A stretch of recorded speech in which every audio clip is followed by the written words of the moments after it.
Hello, everybody, and welcome back to Jeddah, Saudi Arabia for the FIBA Asia Cup 2025. This is game day 2. We're going to watch the Group A game between Korea and Australia. So Australia, twice winners of the FIBA Asia Cup since their introduction to Asia in 2017. Japan, Syria coming up after this one, then Guam, Iran, and Qatar taking on Lebanon. I'm Jeff Taylor, joined by Andrew Gaze. And Andrew, as we look at this ranking, Australia is 7th, Lebanon 29 in the FIBA World Ranking 53, Korea and Qatar 87. Korea has actually been much higher in the FIBA ranking over the years. And I'm curious if they're going to be able to make it back. You know, we've seen some movement in the rankings, and they've fallen a little bit, but I've noticed that they've brought, you know, some veterans. Kim Jong-kyu, for example, the captain. We watched him play at the World Cup in 2014, and this might be a team that can give some other teams some problems here. My word, they can, and I think it's going to be a tough assignment today because these two teams actually played in the same pool in the qualification process. But Australia need to be a little careful because they completely dominated the qualification period, winning by an average margin of 41 points. But it was Korea who tested them the most. And in fact, in that game earlier on in the year, it was virtually tied up at three-quarter time. Now, Australia went on to win by a comfortable margin, but they have shown that they can really test some of the best teams and great shooters, and this Australia team has completely dominated the Asia Cup. As you mentioned, the two-time defending champions haven't lost a game in the Asia Cup tournaments. Did lose a game to Japan that I can remember in a qualification series for the last Asia Cup, but this is a very strong Australian team. They've got a couple of Olympians in Jack McVeigh and Will Magnay. And Xavier Cooks, who played at the FIBA Basketball World Cup. Yeah, and he's a 2023. An NBL League MVP. And a really young team. Average age of 24. One of the youngest Australian teams we've seen in the last couple of decades. Well, we'll talk more about both of these teams. Adam Caporn at the helm, but for now, the teams on the court for the national anthem. Stand for the national anthem of Korea.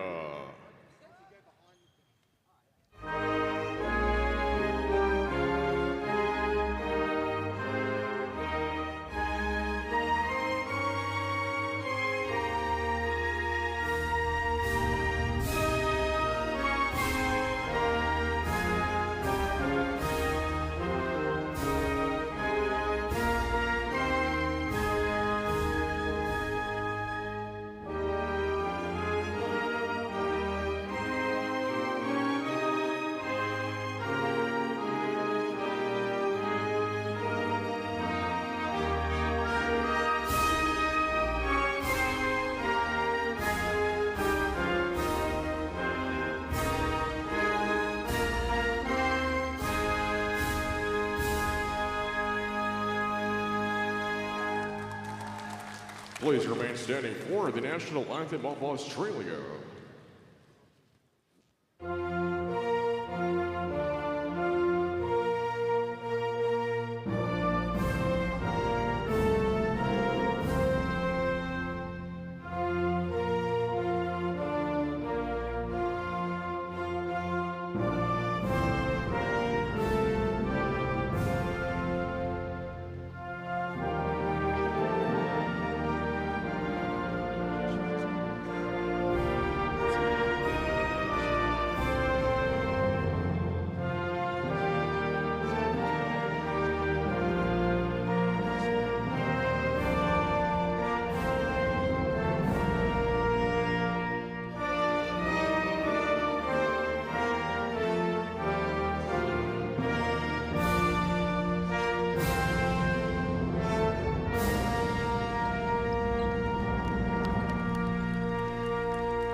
Well, I think you said it, Andrew. Gaze, a man that played in many Olympic Games himself for the Boomers. I mean, it just illustrates the quality in this Australia team that they've got Magnay and McVeigh, and then you add Cooks in, who could very easily have been in that Olympic team. And you got some firepower, some experience, and it's going to be exciting watching them play. So the referees today, Ahmed El-Shuwaili from Iraq, Mohammed Fauzi Taha from Jordan, and Chuang Chi-Chun from Chinese Taipei, who, by the way, Chinese Taipei, they had quite a game last night. Big Boy, win. they looked good against the Philippines. They did, and it's so even this tournament. Australia clearly the standout, but China looked really strong. China, Taipei, and great to see a nation like India. They lost in overtime yesterday, but they're also on the rise, so it speaks volumes for the region. You know, Australia come into these tournaments, you know, they've won 2 titles already, and that just really kind of raises their prestige, in my opinion, increases their pedigree. Lee Hyung-jun, Yu Ki-sang, Lee Chung-hyun, Yo Yoon-suk, and Lee Seong-hyun, the starting 5 for Korea, and good bench as well for An Ju-ho, the Korea coach. Yeah, it's talent, and as usual, lots of Lees. Lee Hyung-jun, Australian fans be real familiar with him.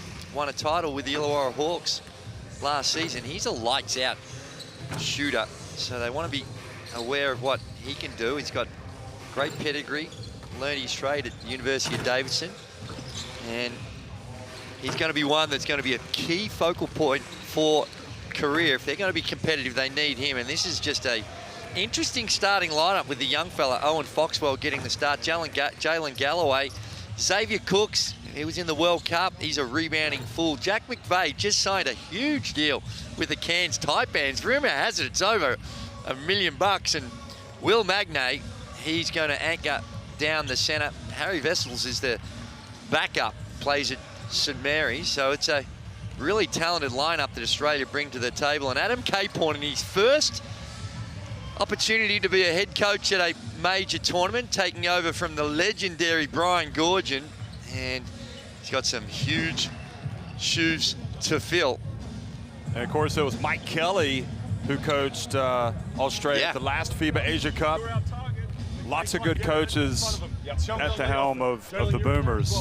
Goorjian probably is just like legendary, isn't he?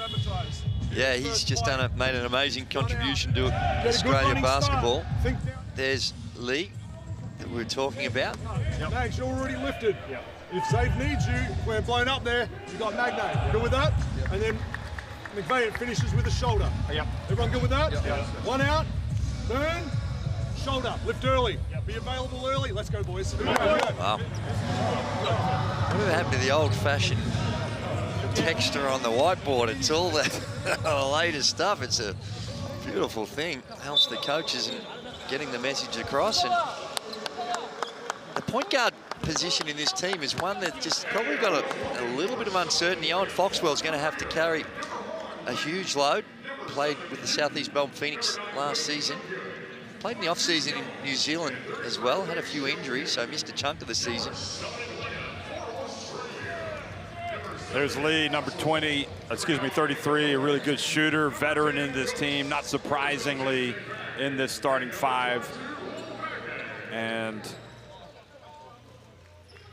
yeah, you look at the relative ages of these teams, 24.1 years of age, average for Australia, 27 for Korea.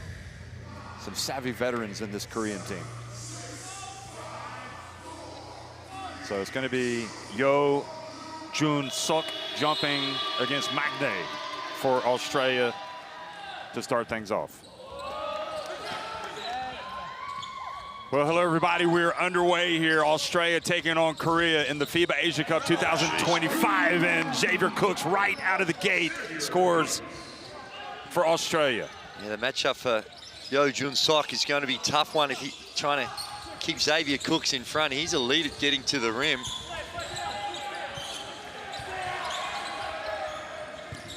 Lee gets it to Lee, who takes it deep, loses his footing. Now quickly in the open floor, Australia Foxwell pushing it quickly. And that ball goes off of McVeigh and out of bounds.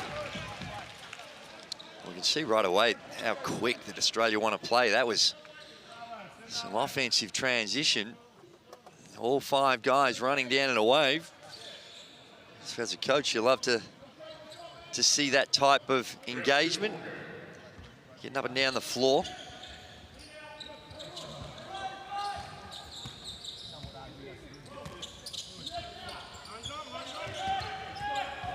Oh, the pressure, look at Foxwell getting on the ground. That's some serious hustle right there from the Boomer, showing you why he's in that starting 5.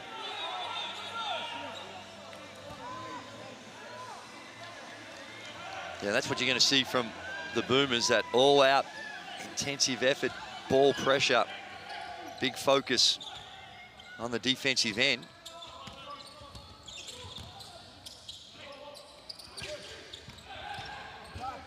Nice left-handed shot. Foxwell getting in, making his mark early. See the couple of possessions, the ease at which Australia have been able to get to the rim. I know it's only 2 possessions in, but alarm bells would already be starting to ring for Korea with that type of defense. Definitely a few bells going off in Seoul right now. Here's Lee. Puts it up authoritatively. The rebound by Cooks. Pulling up on the break. And the 3-pointer is good for Australia's Galloway. And that is going to lead to a timeout. And Australia is saying, 2-time defending champions, let's make it 3. They look awesome at the start of this game. Yeah, we're only a minute and a half into this one. And already, as I said, you could just tell by the way the game was unfolding that the alarm bells are ringing for Korea, and I think they saw the same in a very early timeout. Let's go down to the bench and listen to the coach.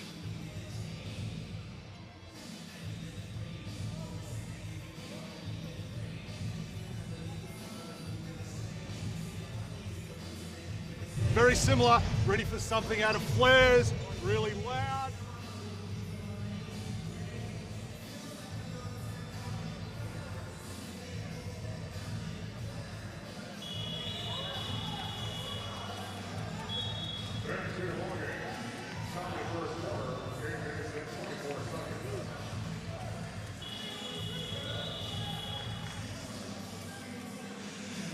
Well, blistering start for Australia, already up 7-0. We'll try to get that sorted out because we all want to hear the Korea coach as well. And Galloway, well, everybody looks good for Australia here at the start.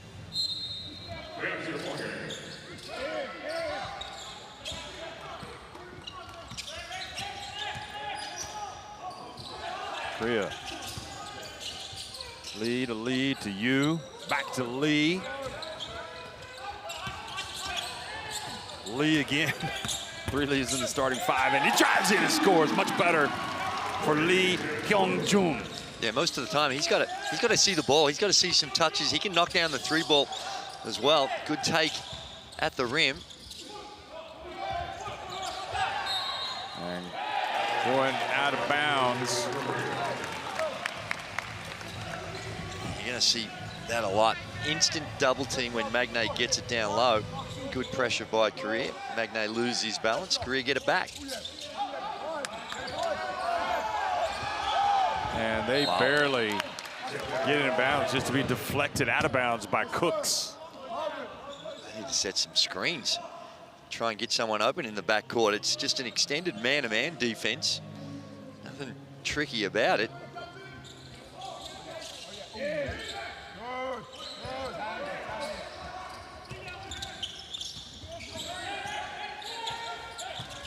Oh, leaned in, tough contested shot.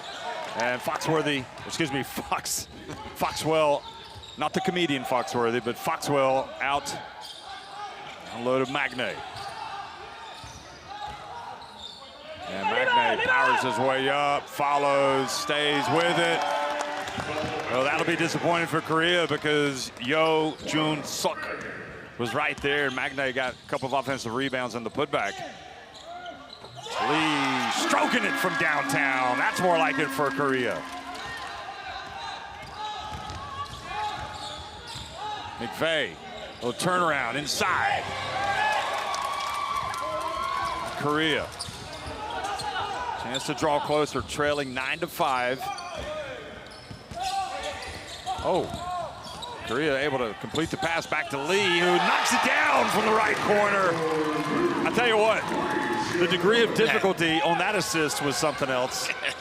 Lost his feet, lost his balance, but that's what they can do. Korea been renowned throughout history in the FIBA competitions. They are elite three-point shooters, and there's a turnover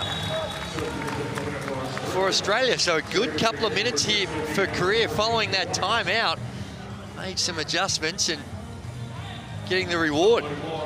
That's just unacceptable. They're trying to ice Blue, push, and that is send him away from the screen. And as such, the big man wasn't in a position to help when he was able to fight the ball pressure. Here's Lee. Lee again. Oh, that would have put him in front. Jack White, who's checked into the game, skies for the rebound.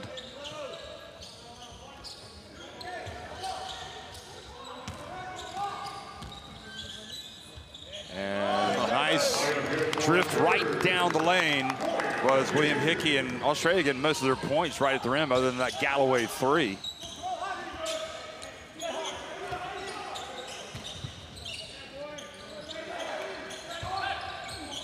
Yu from downtown. They're going to live with their three-point opportunities. Here comes White.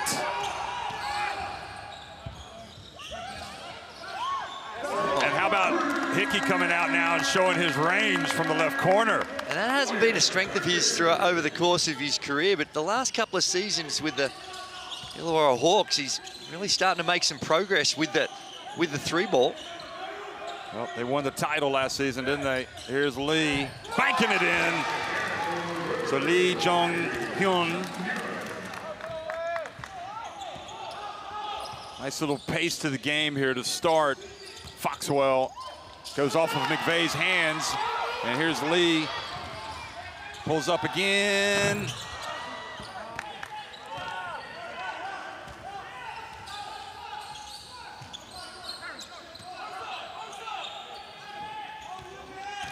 McVeigh takes it deep, gets it to the corner. Jack White. And doesn't get the friendly bounce. Instead, it's Lee Jong-hyun in the open floor, gets it up, and he's getting a couple of free throws. You had Hickey reaching in, committing the foul, trying to get it before he got into motion. Well, shooting motion. He's going to give him the 2 free throws. Hickey with the rebound, excuse me, with the three-pointer.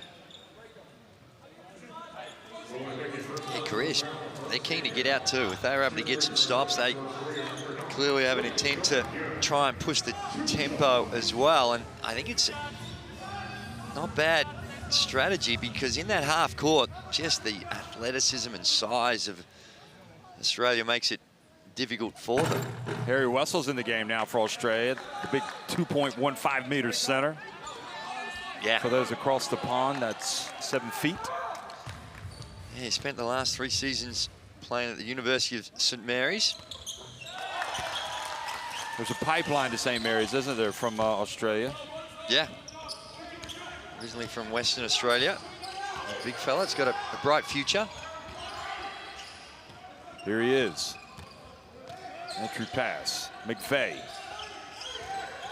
And McVeigh has it knocked out of his hands. Wessels gets it, misses. Yo Jun-suk with the board, brings it up the floor. Yo goes down. The 3rd time a Korean has lost his footing. Now the 3-point shot.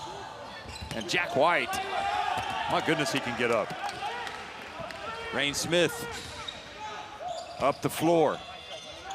And Australia, once again, Hickey finding his way to the basket. This time he's going to go to the line. Wonder who has the highest vertical on this Australia team. There's got some bouncy guys. Xavier Cooks is one of them, but certainly Jack White, you see on that replay, he can play above the rim. He is a genuine jumping jack. Yeah. And he's also got a little bit of flash. Rain Smith comes in. Now he's going to be an interesting one because Australian fans wouldn't have seen a whole lot of him unless they followed collegiate basketball, where he... College of Charleston, right? Yeah, for 3 years. Then last year played at Louisville, big-time school in the ACC. Averaged 13 points a game. He's renowned for his perimeter game, three-point shooting. But with this lineup on the floor, he's going to have to assume a lot of the point guard responsibilities as well.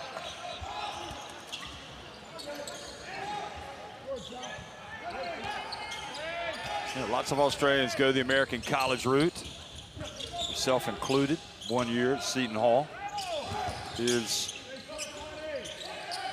three-point shot, Lee, or Yo missing that one on Jack White, and Australia leading 15-10. 6.5 minutes into the game.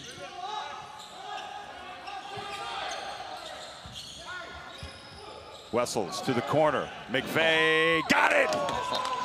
Jack McVeigh.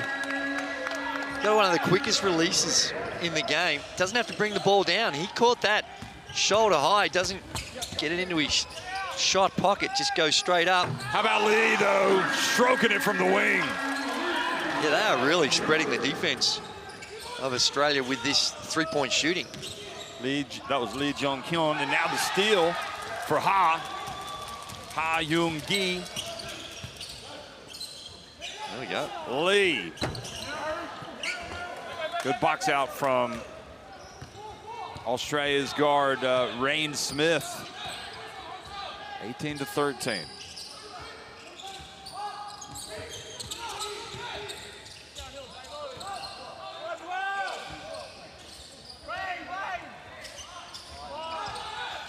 Jack McVeigh. Ball goes out of bounds.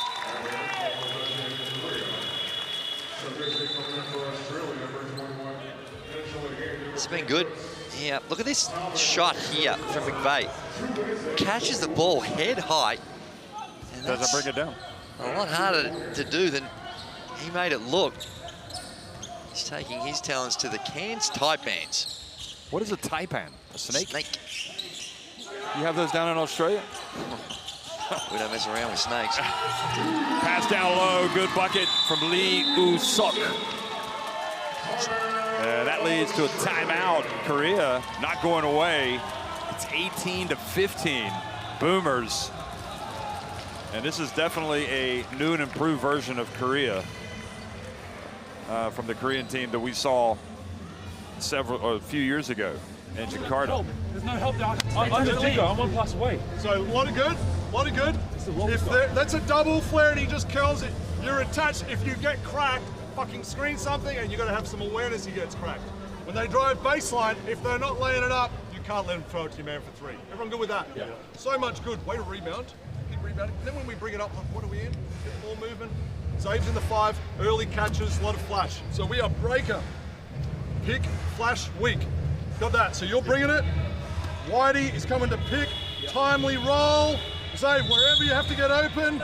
Yep, looking for Whitey. And then we are going this side into weak, and this is Rain. Got that, Benny. Breaker, you're inbounding here to bring it up. Who's that three? Go. Who's that 3, 1, 2, 3? Breaker. A lot of positivity coming from Adam Caporn, and there we see Dash Daniels' dad and mum, but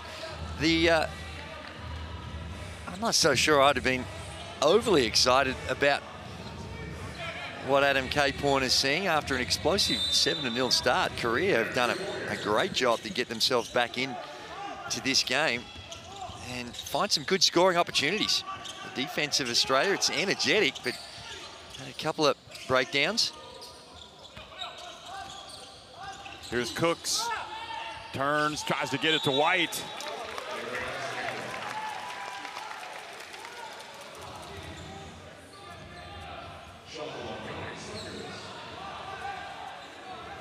Good hands. Always get the hands up on defense. Good things happen.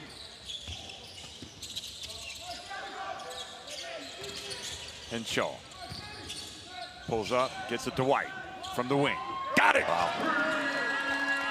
Great find by Henschel and great knockdown by Jack White. He's another one that early on in his career, it was a bit of a mystery from the three-point line, but he's worked so hard at it and gotten a lot better. He's open. You've got to respect that three ball with Jack White. Lee, front and back, pops out. Rain Smith now, again, Australia, coming out of the timeout, getting the three from White. Always good to score out of the timeout. Makes you feel better as a coach. My word. And there you see the foul, an obvious one. This was it, Jack White, and wide open.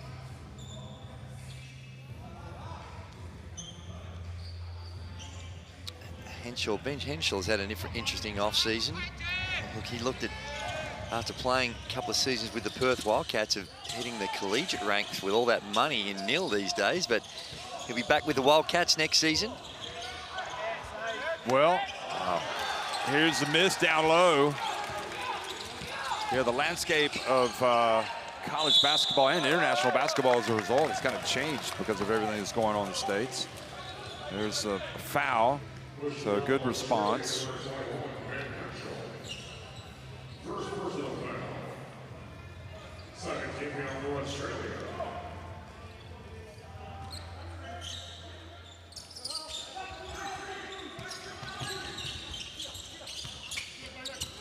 Here's Lee, who, number 9 Lee, played in that game against Australia at the 2014 FIBA Basketball World Cup in Spain. You might remember. Here is Rain Smith with the rebound. Look out. White, skies, and, well, maybe a good foul, but great hustle down the floor by Australia. Otherwise, he doesn't commit that foul. Cooks has an easy one. Yeah, I think he fouled him a couple of times. Got him on both arms. Jack White, he's had his challenges from the free throw line, particularly in last season's NBL playoffs.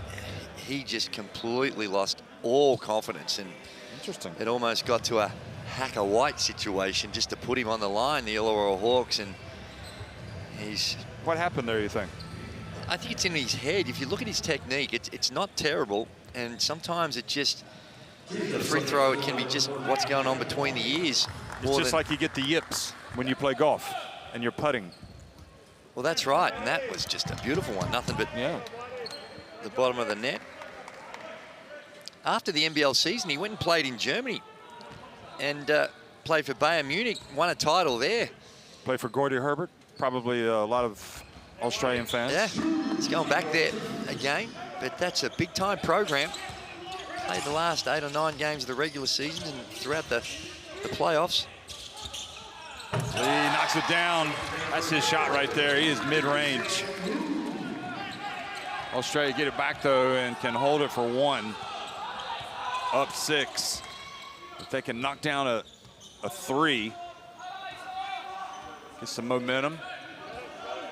Even a 2. Cooks has been pretty tough driving to the basket. Here he goes. Oh, look at that. Oh, my.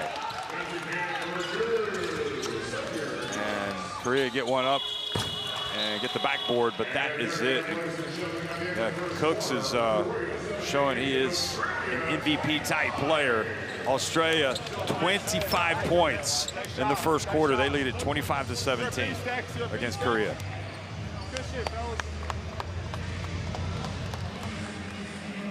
Yeah, it was, and the shooting percentages are strong, as you'd expect for Australia. 56% overall, 50% from twos. A very healthy 67% from the three-point line, as opposed to Korea, only 2 of 9 from threes, and 39% overall from the field. And that just put that down to the defensive pressure. Flying start by Australia. That's the very first possession, and an easy opportunity for Xavier Cooks. And they came out of the box flying. Galloway there's walk-up 3. And everything looked all so easy at 7-0. And then they just had a timeout, and it turned. Korea got themselves composed and started to ask some questions of the Australian defence, and they got rewarded. Lee Hung-jung was the one that really got him going with the 5 points, and Lee Jong-jun with the 6 points. And Davo Hickey, well, that's his nickname, Will Hickey, knocking down the 3. Do you want to explain that nickname? I just know him as Davo. How do you spell it? Davo? Davo Hickey, but Will Hickey is his name, but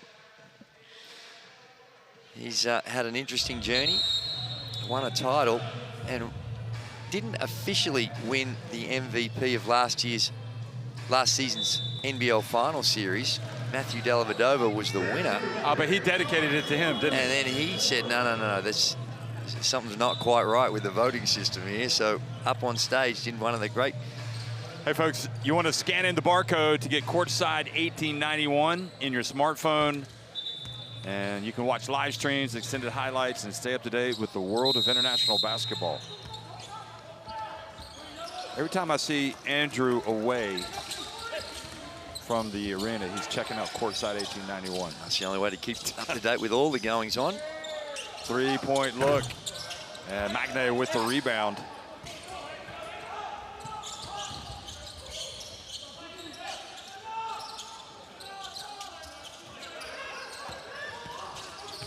Foxwell. Galloway drives in. Good rebound for Lee. Thought they were going to lose it. Now Lee has it, and it's taken away by Galloway.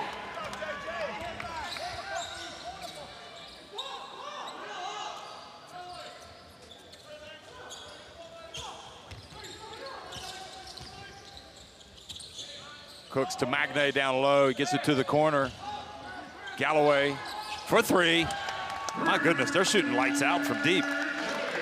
Well, they are, but that's what he does. He can get it going from the 3-point line, particularly when his feet are set. Great head fake, and just only had to relocate a meter or so to get wide open. From the right corner this time, Lee. Gee, they move the ball well. Korea get it through some hands.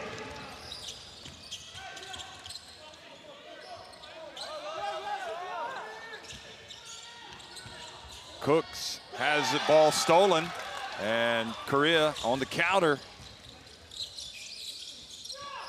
Lee skip pass to Lee.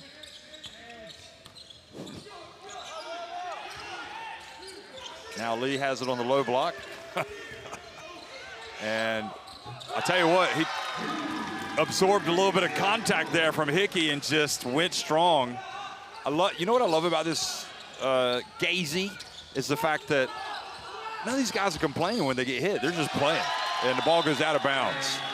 Well, one thing Adam Caporn is this is any indication of how he's going to be implementing his systems is that he wants anyone who's got the ball to try and get 2 feet in the paint. He wants paint touches with the ball, and a lot of it's coming off the penetration. I haven't seen a whole lot of cutting action, but anyone who gets it has got a green light to put some heat on the rim off the bounce. I like that philosophy. Here's Lee. That's off. Might have got hit by Jack White. Galloway fouled as he gets into the lane by Yang Chun-sok. I'll say he got hit. Hit, pushed. Yeah. Australia just wear teams down, don't they? You know, you were talking about the games and the qualifiers and then how Australia eventually just pulled away. Yeah. That's what they do, isn't it? They just wear you down. No, exactly. And it's relentless, just a wave of players. Adam Caporn used 10 players in that first quarter. Just touched the floor. So, short stints. Rain Smith, nice stroke, but it doesn't drop. Yo Jun-sok with that board.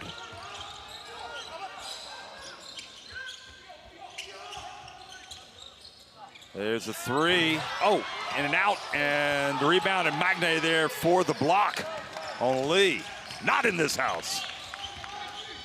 Hickey hands it off, and Galloway, misses the layup.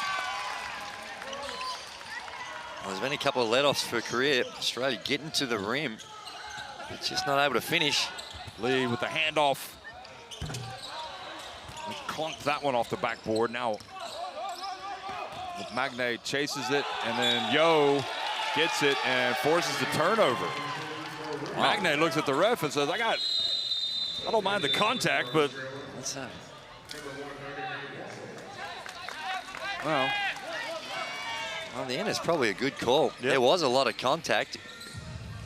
But I like it. I like the way they're letting them play. That was the first little query by a player to say, wasn't I hit? Lee puts it up from deep. Good deep. Hickey getting the hand in the face. Galloway from the left corner. And now Korea, 1-on-4. Australia do a great job of getting back. Ha from the baseline. Shoots over the giant Wessels. And Korea are not going away, aided by maybe a couple of misses by Australia, but nevertheless, proving to be quite an opponent for the Boomers here in this first half.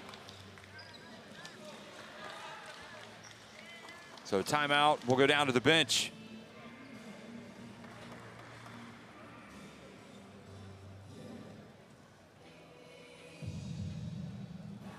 Yeah, it's just getting to our job down there. We're a step slow, getting to our job. Too many unders, lucky on some threes. Yeah. Fine on that. Want to get it ice, ideally. Yep. It's just down here a bit of poise. I was calling a play while we're running something else. Ignore me, do what you guys need to do. But don't play frantic and give it to them.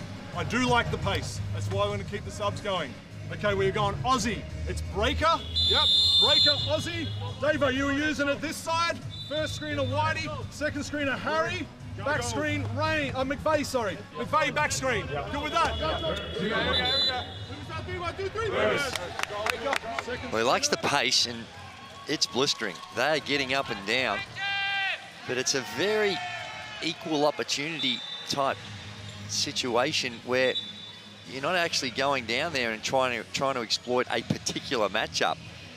And I think eventually you got to find the balance between this breakneck speed, but every now and again just control. Find a matchup that you want to go to and try and exploit it. Right. Interesting. Jack McVeigh, like you said, keeps it, his hands up, catches it, shoots it. Knocks it down. I would say out of all the games that we've watched so far, we watched 4 yesterday, this is not even close, the highest level game that we've seen, these two teams. Just the pace, the execution, the defense, the three-pointer, and a foul. They're going to get it back. Oh, my goodness. It's on Jack McVeigh. The three will count, and they'll get the ball back. That's it. And this is the lead that played against Australia at the 2014 FIBA Basketball Cup. See how deep Vessels is when he's trying to guard that. That's always going to be a shot. There's that just quick release. God. But he really impressed me at the Olympics, I have to say. McVeigh, I knew he was good, but I didn't know he was that good. Here's Lee again. Big chance for Korea. And the ball knocked out of bounds. It'll stay at this end. Great coverage, but it looks like Hickey is in a little bit of pain. That's not holding the groin area, or? Yeah. Oh, yeah, he got kicked in the nether regions. In the testicles. And that will make your eyes water. Well.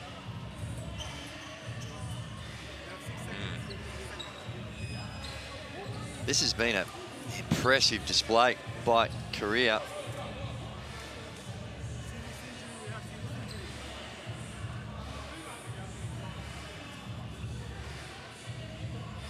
And hate to see someone get hurt. Hopefully it's just one of those ones that all males can relate to, that eventually it does settle. I can honestly say quite quickly. I can honestly say, Andrew, that in all my years of commentary, that is the first time I've heard that description put that way. But you did use the correct anatomy. Yeah. And I'm sure that our fans enjoyed, you know, the precision of your language. I mean, Hickey's been one of the better players for this Australia team today, so you don't want him to go out. No, he's been aggressive on the offensive end, and this game style that Adam Caporn's putting in play is suited to him as well. Very crafty about getting to the rim, really good athlete. Yeah, hopefully he's okay. He's wincing as he goes. I think he's okay.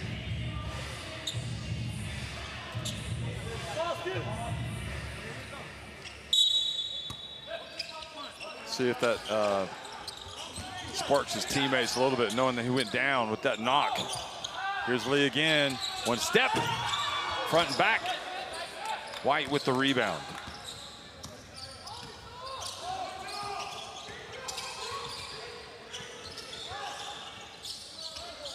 Nice action. And how about that? Another bucket for the Boomers. And McVeigh. Yeah, really good screen-to-screener action. A little slow starting today, but has suddenly caught fire.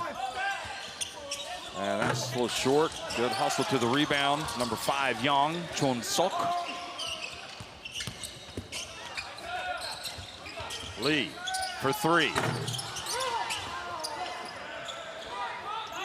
Well, rebounding is an issue for Korea. The big size advantage Australia have got. McVeigh, he is a machine, isn't he? I mean, all I can say, if you live down under, what you're going to tell that man is welcome home, because he is going to be a difference maker in that league. Goodness me. But this is what he does, and he can score in bunches really quickly. And when he sees one go in, he's never going to hesitate on the next one, and he's got enormous range. 좀더 체크해. 알겠지? 야, 7번이 혼자 간다. 야, 앞선 픽해가지고 준서이가 좀 덜 도와줄 거야. 네. 너희들이 나와야 돼. 7번 스위치하면 10번도 막아야 돼. 여기 앞서 레이업 때리면 그냥 발라. 야. 좀더 강하게 나가야 돼.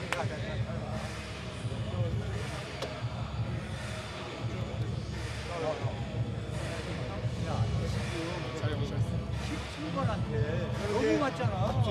지금 17번 계속 맞잖아. 17번 해봐. 스위치도 해. 스위치 차라리. 쟤 말고는 우리 쟤도 어딨어. 우리 할 거 계속 하면 돼. 나이스. 오케이. 지금 벌어지면 안 돼. 지금 벌어지면 안 돼. There he is, McVeigh. Well, they've had tough Korea, but it just shows how quickly it can turn around with the firepower that Australia's got. McVeigh back-to-back threes. Puts a lot of pressure. He leads the Boomers in scoring with 12 points.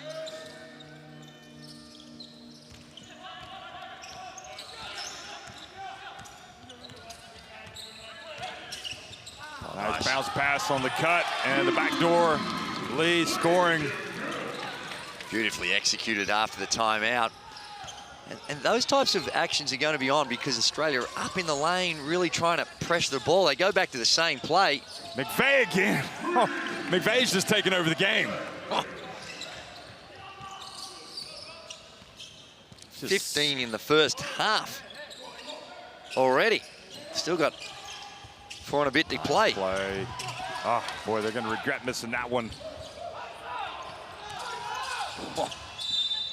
And Young with the foul. And again, it's just an Australia team that is relentless. Josh Bannon getting some of his first action in the tournament. He's been with Brisbane the last couple of seasons. Just signed with the Tasmanian Jack Jumpers. There's Bannon, gets blocked right at the rim. And then the foul called on Wessels going for the basketball. Well, for the first time, Australia denied at the rim. Look at this. Bannon and Haas. Wow. Great timing.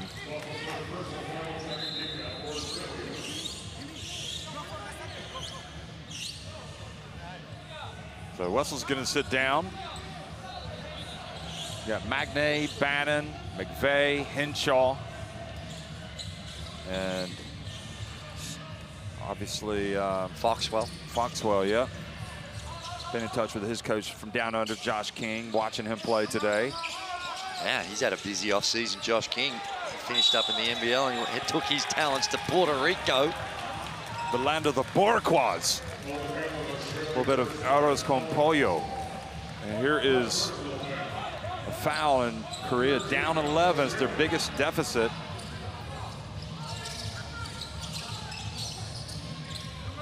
Yu inbounds it. Back to the wing, and Lee, good D. Henshaw getting the hand in the face. Doesn't matter who's on the court for Australia, they are D'ing up. Uh-oh. McVeigh again. Heat check. Foxwell. Henshaw with the rebound. And McVeigh. Oh, no. He knew he couldn't stand up, so he shot it. And great hustle, Magne. Terrific. Saves it in bounds. Wow.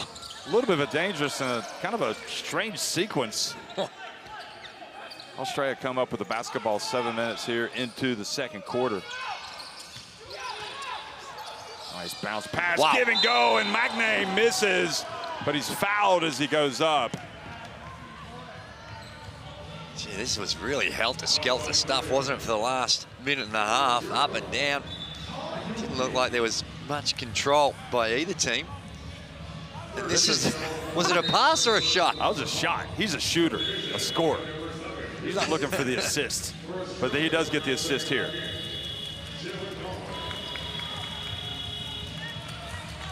And Magne will attempt free throws, and Australia have truly had a nice battle with Korea, but they, with McVeigh especially, have been able to kind of, get some separation. Now McVeigh sits down, Galloway's back in.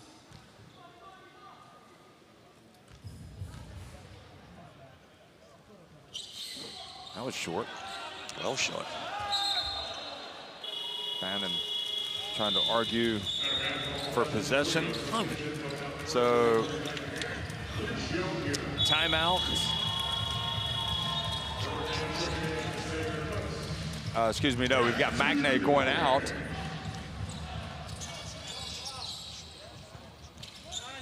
And here comes Korea, trying to cut into that deficit. Here's Lee. I'll bounce pass to Lee. Back to Lee. And got crossed up. Magne comes up with the basketball.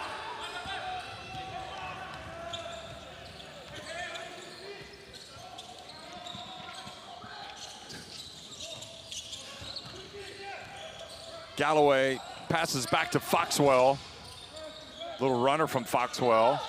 And even though Magne was kind of on the wrong side, wasn't necessarily boxed out, but he was able to get the ball back, and Australia's rebounding has kind of taken over the game as well. Well, they've dominated that throughout the course of the contest.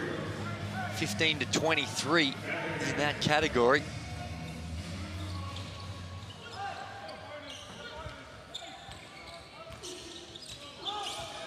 Magne going up against Lee, and Lee ultimately swipes down on the ball, and the foul called.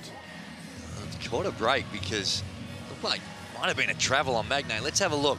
Shuffling the feet. Maybe that right foot stuck on the ground, that pivot foot for long enough, but he goes to the free throw line to shoot a couple, and he's another one that very much an adventure when Will Magne gets to the free throw line.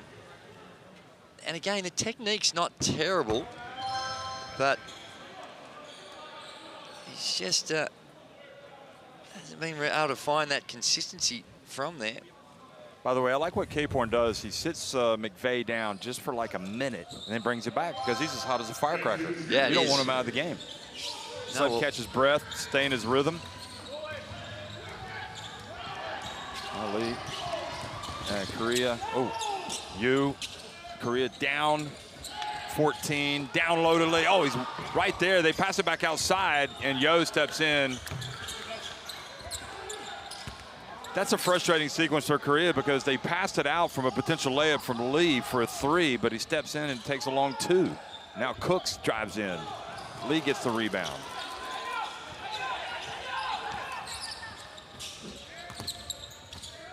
Yo to Yu. Back to Yo. Oh, and Foxwell doing a great job moving his feet. But pulled the chair out. He's wanting the contact. There's the Xavier Cooks attempted a tough one at the rim.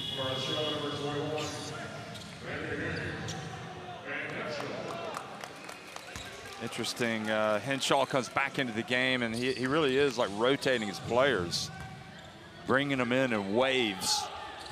Well, he's doing that because of the pace he wants to play at.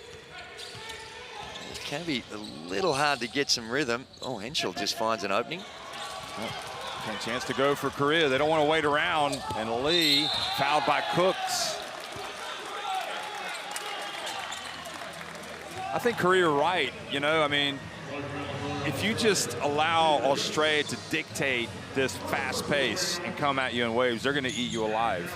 You have to attack them right back. Yeah. You got to fight fire with fire. Well, Korea, it can help to get those transitions opportunities like we just saw there from Lee, but they need to be a little bit more conscious of the tempo, because if you're just going to play at that pace all the time, which Australia look like they want to do, then talent prevails. And the bottom line is Australia's got more talent out there on the floor, and they go a lot deeper. So Korea just got to find the balance, but they've been pretty good in the half court. The way they move the ball has been impressive. And just haven't been able to knock down the 3 ball. Oh, look at this, taking it right away, Lee. And puts it up and misses the layup. Can't get it to drop right now. Well, that's stay at this end. That's the thing. Right now, Henshaw has been designated the one man, the ball carrier, the point guard.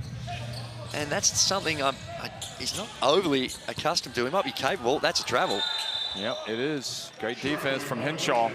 Straight away, Adam Caporn saw that last possession and said the experiment with Henshaw running the 1 spot lasted 1 play. And he brings Foxwell back in to the contest. You know, I was wrong. That was a different Lee Jong-hyun, I believe, that played at the World Cup. Right. 31-year-old. Apologies, Lee. And here is same name. Australia stretched the lead to 16. What has been a very hard-fought contest where Korea were right there, suddenly down by 16 points. That is just excellent defense by Magnate. Lee passes down low. They pass it back out. Nice pass, Lee. And I think Korea not entirely happy with perhaps the foul. Well, it's okay. Swipe down on the ball. Lee Hong-jong just tried to sell it, I think, trying to earn the unsportsmanlike.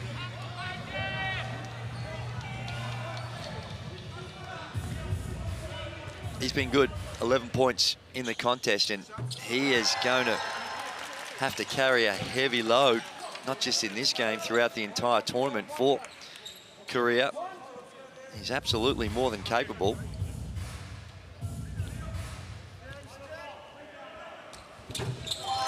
Lee makes both, but the problem is they left a lot of time. Let's see if Korea can be disrupted defensively here.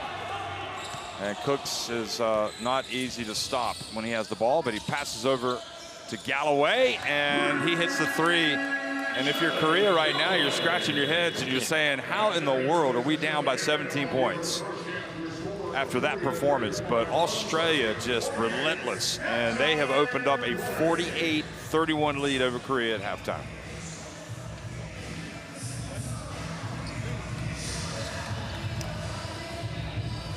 Yeah, for Korea, the shooting percentages just got away from them in that second quarter. They're all the way down to 32% from the field as opposed to a healthy 47%. But it's the work from the three-point line. Australia have already made 10 threes in the contest, 10 of 16, only 4 of 19 from Korea. Lee with the 11, and that is Jack McVeigh with 15. And Galloway with that last three pushes up to 9, but it really spread scoring from Australia. They got 8 guys that have already got points on the board as opposed to Korea with only the 5. And just a breakneck speed that Australia tried to play at. And that high-low action, extra kick-out pass, and Galloway with one of his made three-pointers in the first half. And the relentless attack on the rim, the defense collapses, and they're getting good looks, and those good looks have resulted in some outstanding three-point shooting, 10 of 16. That is impressive if you're out there by yourself practicing. And just Korea, if they're gonna make a game of this, they gotta find a way to be a bit more efficient. They've had some good looks, but just haven't been able to knock them down. And like that one from Lee, who, yeah, you just can't let him open. And their on-ball defense, there you see it again. See how just so deep. That's hard when you've got shooters. Now, they're trying not to let him use the screen, but that's easier said than done. And then straight away, it was Jack McVeigh that just got him going in a real 3 or 4 minutes. He had 3 threes and just gave Australia the advantage. I mean, the bottom line, you probably aren't going to win against Australia if you let them score 25 points in the first quarter, 23 in the second quarter. You got to figure out a way to get some stops. And as you'd expect, fast break points going the way of Australia as well, 10-4 in that category. So we're at halftime, 48-31, Australia on top of Korea at the FIBA Asia Cup.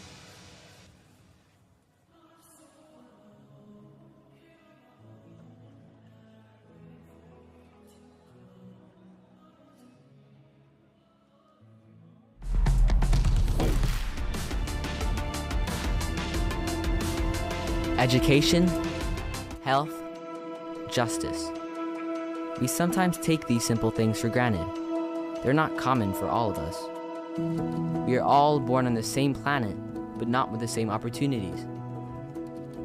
Whatever our gender, color, belief, or capability, we are one. We are all on the same team. Let's convince those who never thought they would do it that they can. We can. Together, we are stronger.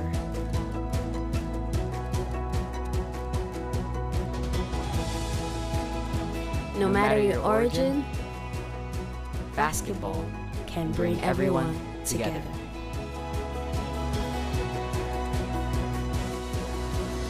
Basketball for good.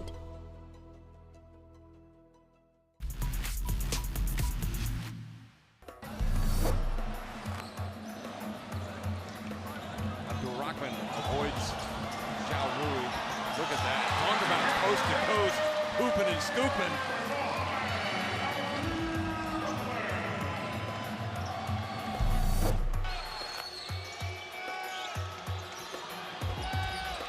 And how in the world did he score that?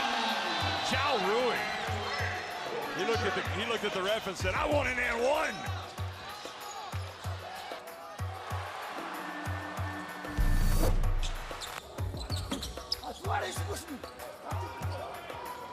No look pass. King flies in and dunks it. And Pero, the pass from Taylor Britt was from the top shelf. And almost a foul there. It's Dante. Got it to King, gets blocked. Plus steals. Plus 25 efficiency. Oh, and another putback. This time a jam from Carlin Davidson, the high flyer.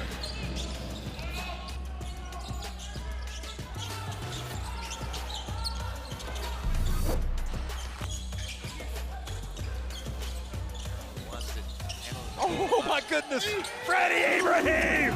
Put him on the highlight reel. Poetry in motion.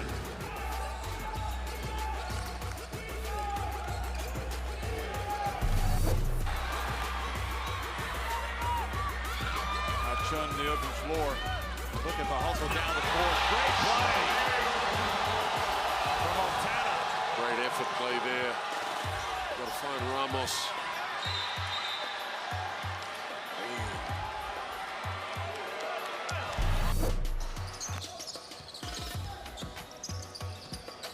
Abdel-Jabbar. Nice no look. Wipes it up. Puts it up and in. Asu Wailem, 13 points.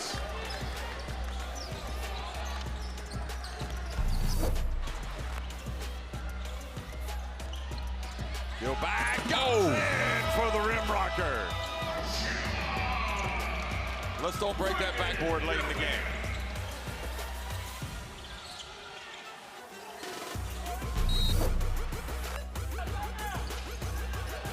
Brown crosses midcourt, takes it early, got it from midcourt.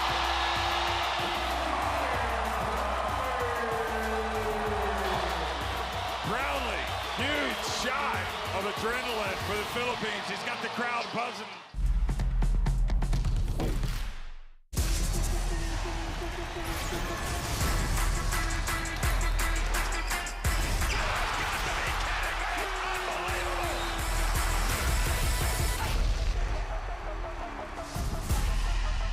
That is unbelievable. These guys will be legends in their own country, but also in the international basketball world forever.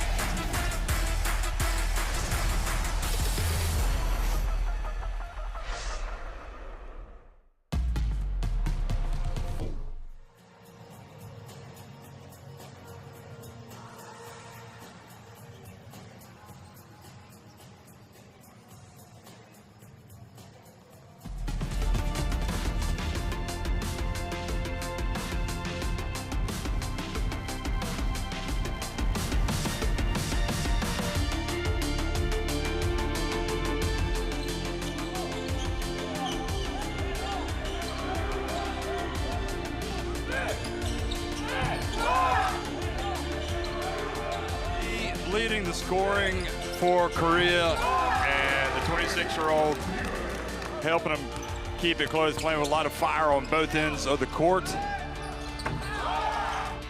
One of the guys that hit the threes for this Korean team, and he'll have a prominent role for this team for the rest of this tournament without a doubt.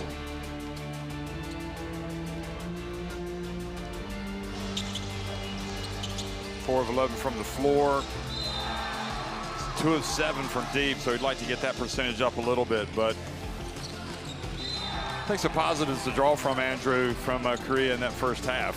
My word, there is, and just their shooting just fell off at 32%. It's going to be hard for them to stay competitive, and Jack McVeigh just leading the way. I mean, 5 of 7 from deep. Yeah, that's impressive. That quick release, the catch and shoot, and he's fearless, as we've seen throughout the course of his NBL career, not afraid of the moment. And out here, he's that wide open. No hesitation. That's a great skill to have, to be able to catch and be able to hold that ball up so high and still get your legs into the shot. Great rotation on the ball. Australia, 47% from the field, and Jack McVeigh has certainly led the way. Oh, Galloway as well, 3 of 4 from deep, 3 of 6 overall. And yeah, just the effort from Australia. They've only got 4 steals. I don't think that really tells the story of their pressure, but it's definitely affecting Korea. Korea trying to, like I said, attack it, but maybe in a way that kind of plays to Australia's plays into their hands because they want to play upbeat.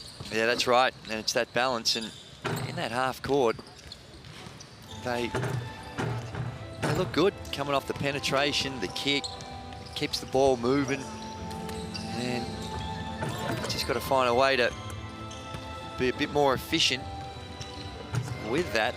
But it's very difficult when you've got big bodies out there, those shots, and because of the athleticism, a lot of the times it can just be perceived pressure as well as actual pressure. It starts to get in your head.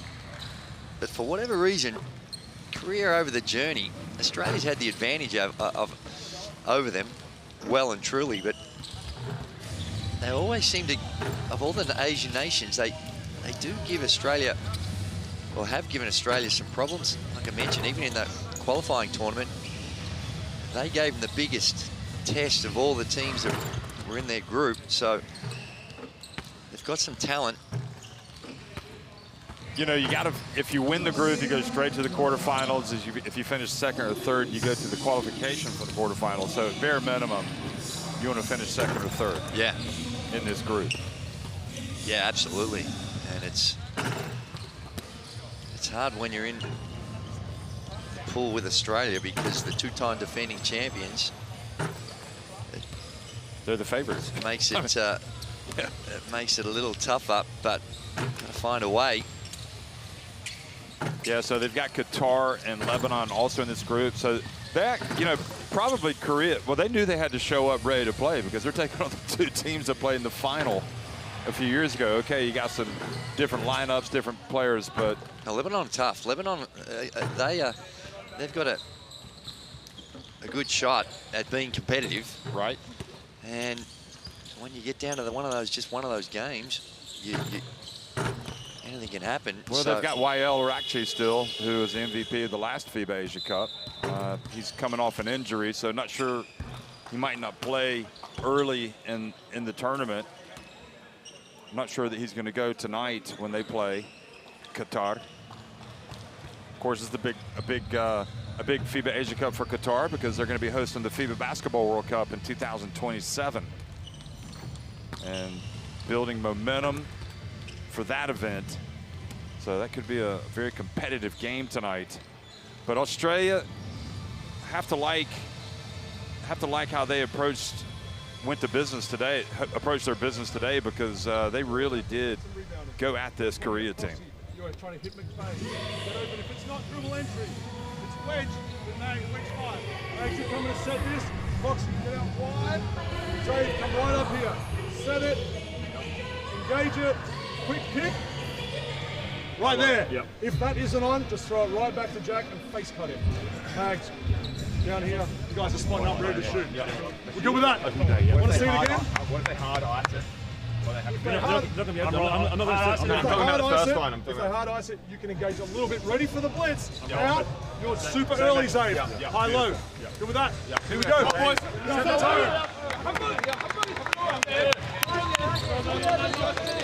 Well, can you imagine the difficulties in selecting Australia's next team for the FIBA Basketball World Cup? I mean, how do you narrow down the list? Yeah, it's it's got so many good players.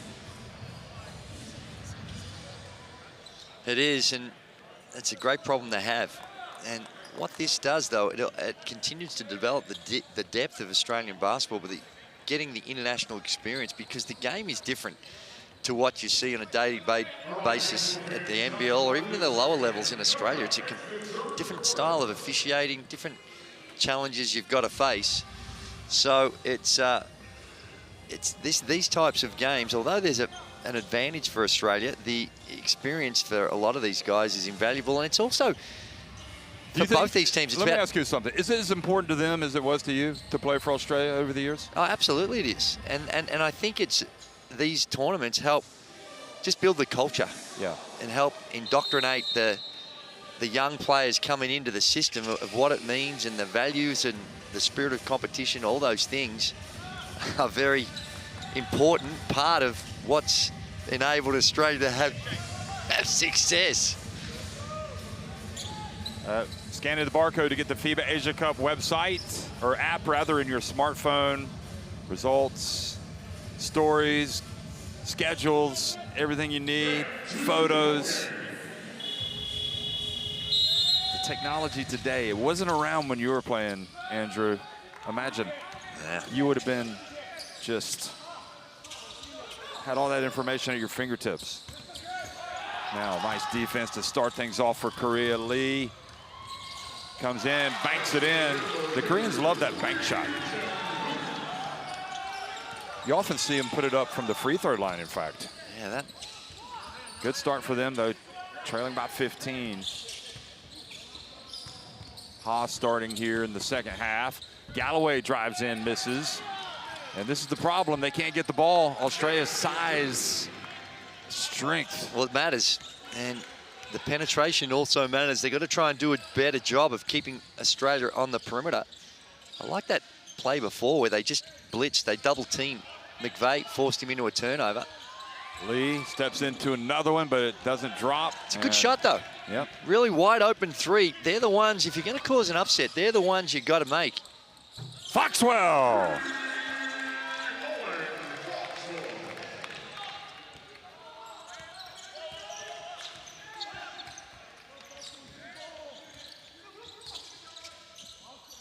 Foxwell chasing, and a reach and a foul called.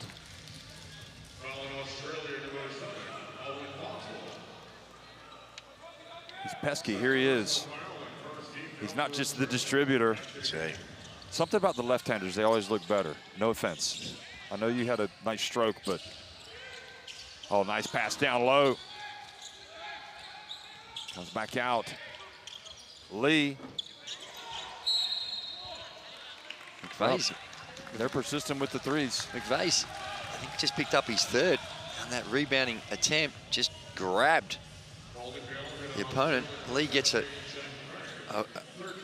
good look for him. And on the rebound, it is number 3 for McVeigh. Yep, that confirms it. Lee hands it off, goes back outside. Out Lee launches for the 3. And number 33, Lee Sing-hyun, has 9 points.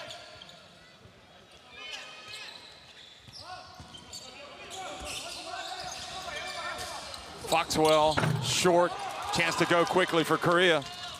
Here's Lee going right at Foxwell, and they just let him play.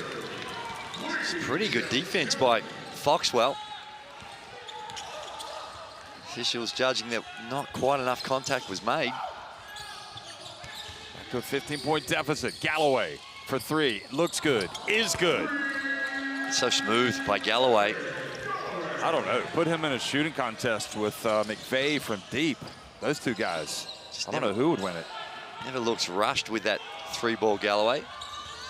And a quick 3 at the other end for Lee Hyung-jun. They're shooting a little bit better now. It's 2 in a row for Korea. Maybe they can shoot themselves back into single-digit deficit. Oh. And this time, good defense. Deflecting it, racing down the court. Chong back outside to Lee. And the battle, and it's going to stay at this end. Ha, and they're battling away. Ha Yoon-gi.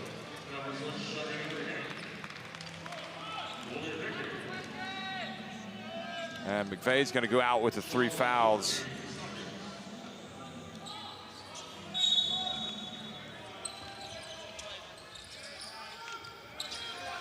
Lee. Good to see. Also back in the game, Hickey. Oh, rejection. Cooks. Not in my kitchen. Yeah, he's got good instincts around the basket and that athleticism and timing by Cooks.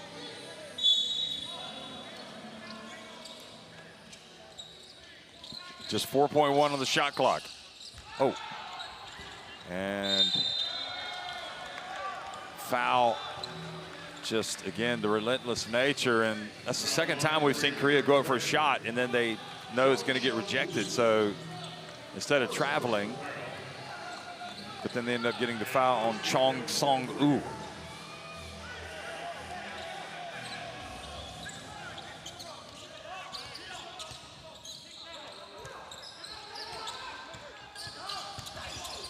Foxwell bounce pass goes out of bounds.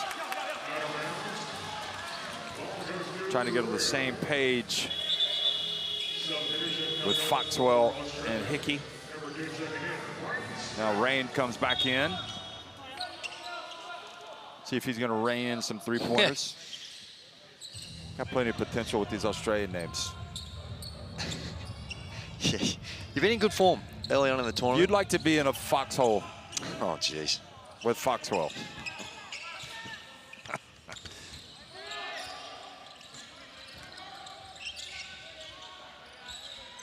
Three-pointer. They battle. Ha can't get it. Good box out from Hickey, who seems to play bigger than he looks. He's not. Doesn't give too much away inside. Good technique. Now Magne. Galloway goes to the rim unsuccessfully. Bounce pass and just tenacious. Boy, again, the physical nature of this game. They've had some opportunities, Korea. They're hanging around. They're just unable to connect at the offensive end enough. Get some good looks. It's a 15-point deficit, so they're edging this quarter by 2 points. Gonna have to make more progress than that.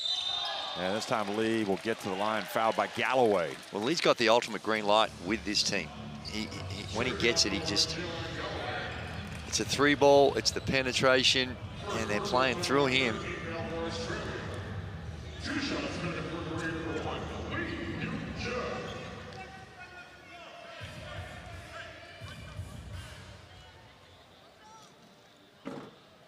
Ooh, wow, those hurt. Yeah, when you're playing catch up, free throws become all that more important. Makes the second. 14 points the difference. Just under 16 minutes left in the game.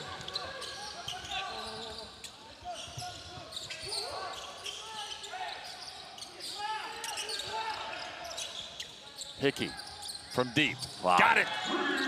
If he brings that to his game, he takes his game to a whole new level if he can become consistent with that three ball. Chong back to Lee. Oh, Chong fouled as he gets in the lane. Hickey has 9 points, but he's making impact in every aspect of the game, isn't he? He's a game changer. He's all energy. He's good on the glass, runs the floor well, both offensive, defensive transition. Yugi's son going to come back into the game. Nope, he's going to sit down.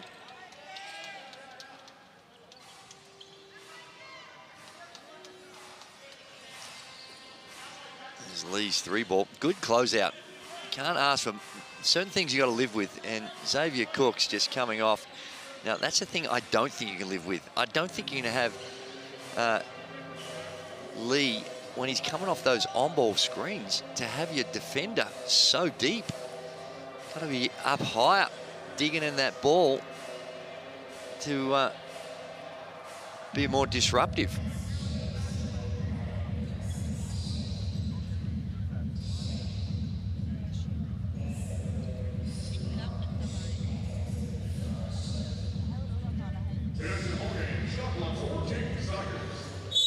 Just an issue with the resetting and checking of the shot clock, 14 seconds.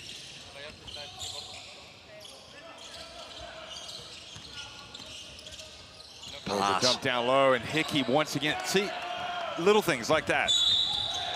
Korea about to score a layup. He just takes it right away. He's got an instinct for the game. Right place at right time. Look at that.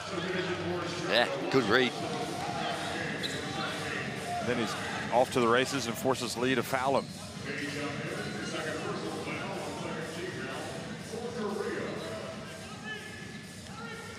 Just really tenacious. Skilled.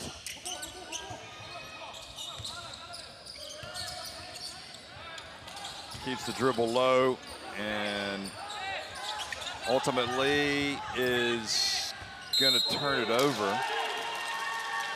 So Korea hound him into a jump ball possession, and they get it back.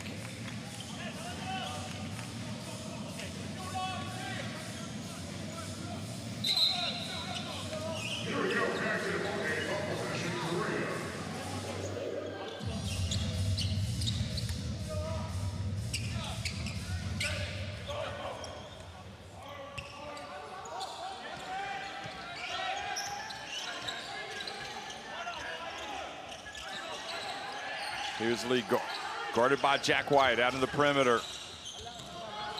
Now Lee penetrates, fades, guarded by Hickey. Nothing easy for Korea.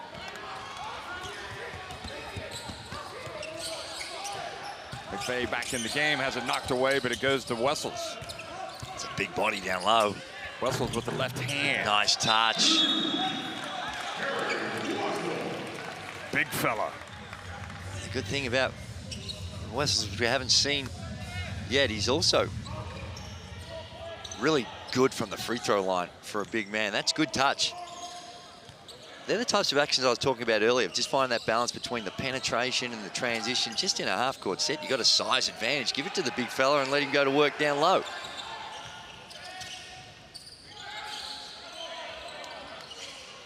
Ooh. Lee had to put it up. Long rebound to Chong. He drives in. Good defense from Rain Smith.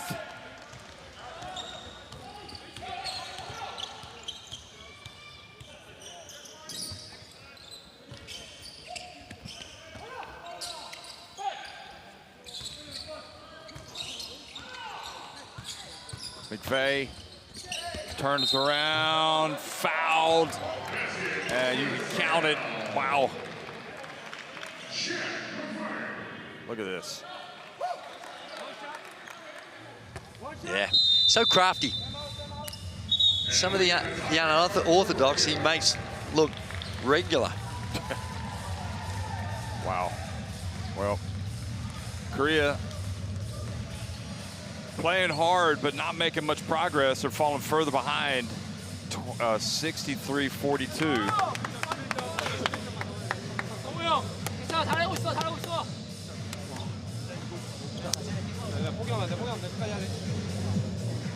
한쪽이랑 한쪽으로 보라고 2대2 해가지고 동료인데 착수하는 거 내가 봤을 때 그게 제일 제일 낫더라. 쏴줘야 돼. 쏴줘야 돼. 왜냐면 슛이 있는 걸 알아가지고 센터가 무조건 나온단 말이야. 근데 스위치 나가니까. 그만! 형! 오정이. 그만 집중 형 여기서 좀 더. 오정이 17. 17 내가 17이야. 그리고 집중합시다. 그리고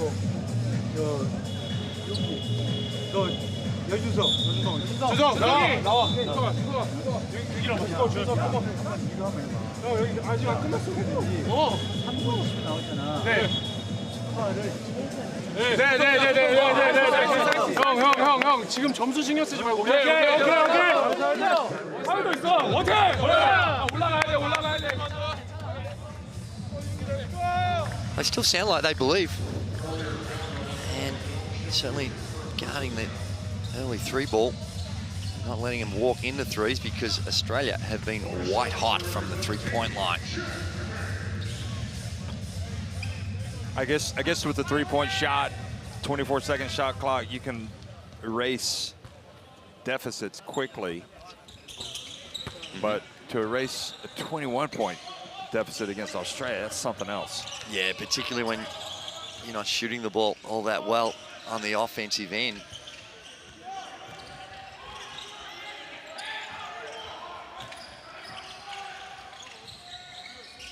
Lee drives in, nice hesitation. Oh, they're the ones. Still intimidated a little bit by Wessel's presence. Yeah, when you're playing catch up, you need to make that. And Hickey just goes right down the lane and scores another one.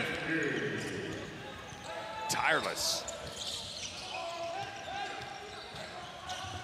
Lee goes up and misses with his layup.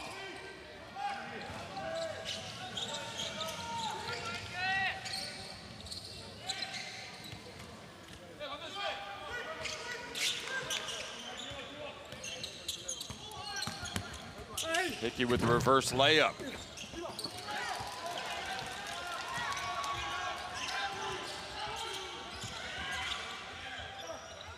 And just the intimidation of Wessels. Again, his presence affecting that shot. 24-point advantage, just over 12 minutes remaining. Nice spin, McVay goes up and almost had a chance. Wessel's there, but has the ball taken away. Korea still fighting.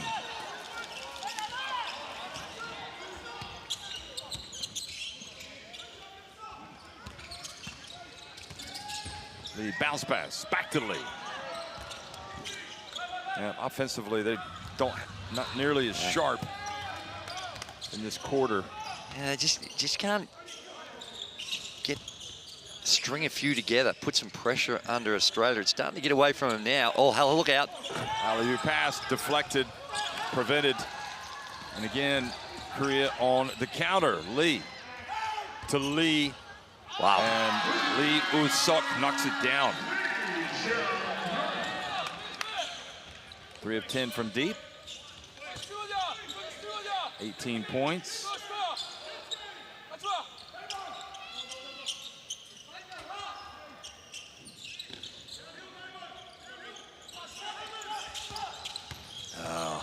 Hickey goes all the way in, tries to dunk it.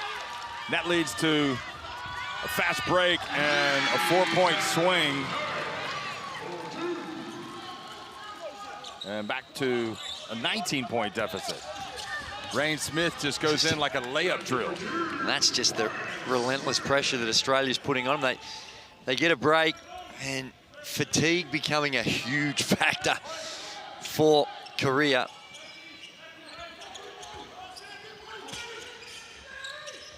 Lee and Australia with one more chance.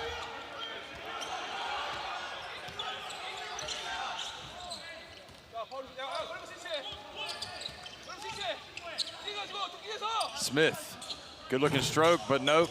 McVeigh had it. Korea put it up 3/4 length of the court and it doesn't go in.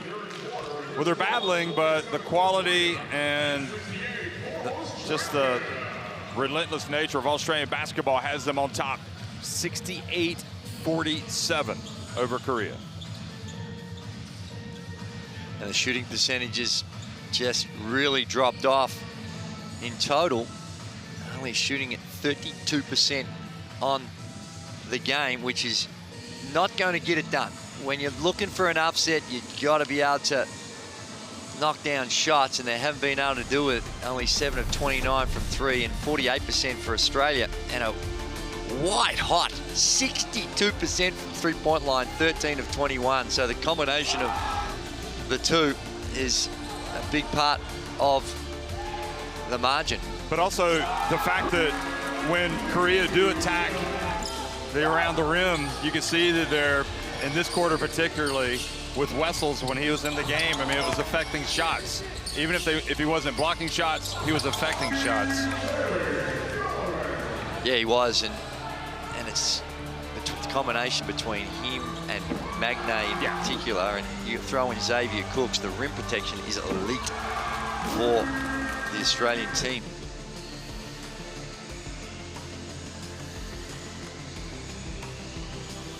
Will Hickey's been impressive. He's the sort of guy that plays to the level. You put him in anywhere, and he finds a way to adapt and contribute at every single level. Went away and played in the NBA Summer League a month or so ago. Let me mention this too. Scanning the barcode, the QR code to get Courtside 1891 app, where you can watch live streams, extended highlights, and stay up to date with the world of international basketball. We're going to see Kim Jong-kyu enter the game for the first time. The captain, number 15, and of course, he definitely played at the 2014 World Cup against Australia. And look who else has checked into the game. Dash Daniels, this outstanding talent. Tell us what you think about him when you get a chance, because he is going to be something else. He's got the ball, he goes in, and Cook's there with the putback. Yeah, no, Dash Daniels is another one that's in the development pipeline. He's come through. Brother, of course, younger brother of Dyson Daniels, who just becoming a real prominent NBA player. Also a star for Australia at the Olympics. Ball turned over. And he's back outside. Henshaw short.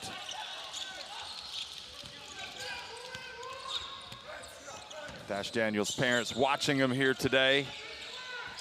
Getting a chance to see him play here in the fourth quarter. Nice pump fake. Yeah, Dash's also going a different route to his brother Dyson. He's playing in the NBL as part of the Next Stars program. Got a nice stroke, and he just showed it right there, just after checking in.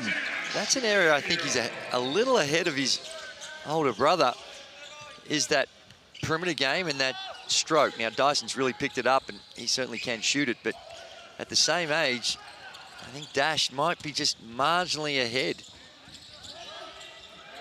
Although it would be hard as you look at Korea attacking and getting the bank shot from Park Chi-hoon.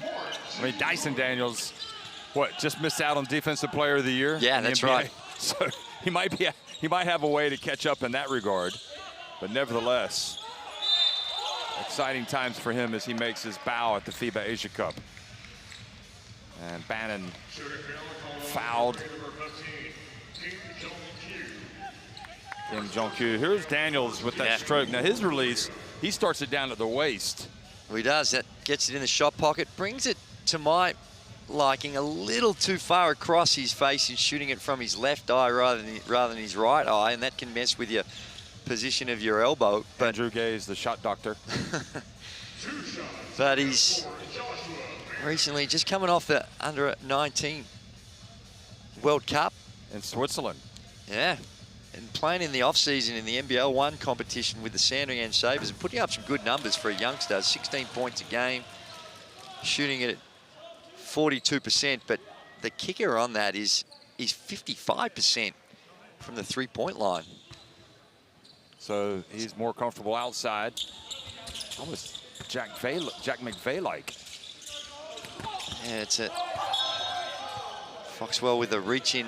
This relentless extended defense just wearing down Korea. Tell me this, Andrew. You get a player like Dash Daniels who is just going to draw immediate comparisons to his brother. Does that do him any favors, or does that just add even more pressure? I think it does you some favors, particularly with these days when you're looking at programs that they recruit a lot on potential. And he's got the raw skills, obviously, and the athleticism. And when you've got that type of DNA, they figure, hey, we're going to go as far as we possibly can to see if there can be some similarities. So I think it helps. Oh, Foxwell not quite on the same page with Bannon. I think Foxwell's idea was right. Bannon just pulled on the brakes a little too early.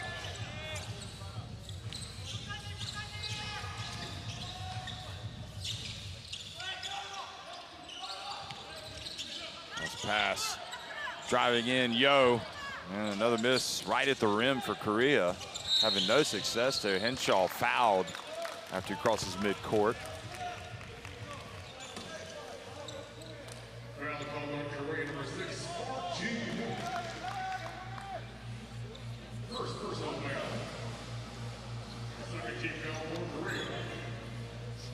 Just a little hold up as they wait for Xavier Cooks to tie up his shoelace. One thing with a name like Dash, he better be fast. Otherwise, have to change that name. Here it is down low, and the putback for Bannon. And Australia just in command here with 7:25 remaining. And this is not that they're going to be tying with Australia, but they need to, in this tournament play, you do have to be cautious about blowouts, because if all of a sudden you get teams that are same win-loss record, percentages can become a factor. Now, it's unlikely that they're going to be same record as Australia, but yeah, still. I think if they were going to be into a tie or three-way tie or two-team tie, it's not going to be with Australia involved. And good defense, 24-second shot clock violation.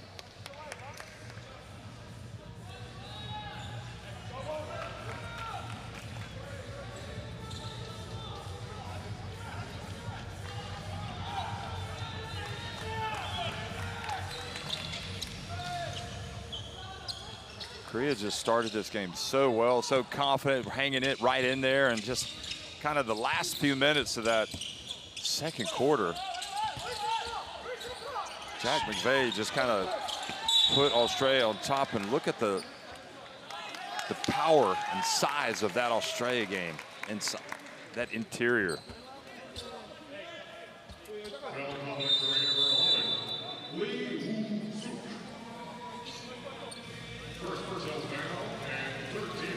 So Lee Usuk with the foul.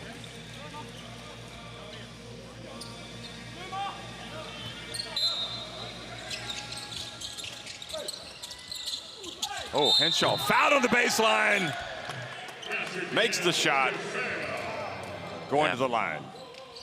Young Chun Sok with the foul. Henschel, let's good underneath out of bounds play, no hesitation. Oh, definitely the contact. And big season coming up for Ben Henschel. He originally put himself in the NBA draft last season, but he pulled his name out. He'll go back in next year. 21 years of age. Here he is, hanging in and putting it up and in. Nice finish. Here's Lee going in and getting to the line.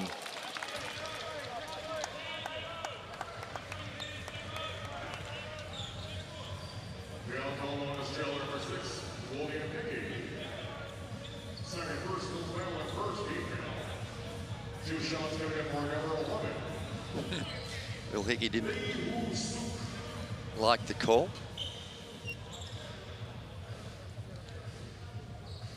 Yeah, I'm not 100% sure that Korea came into this one with the right game plan. Always going to be tough for them.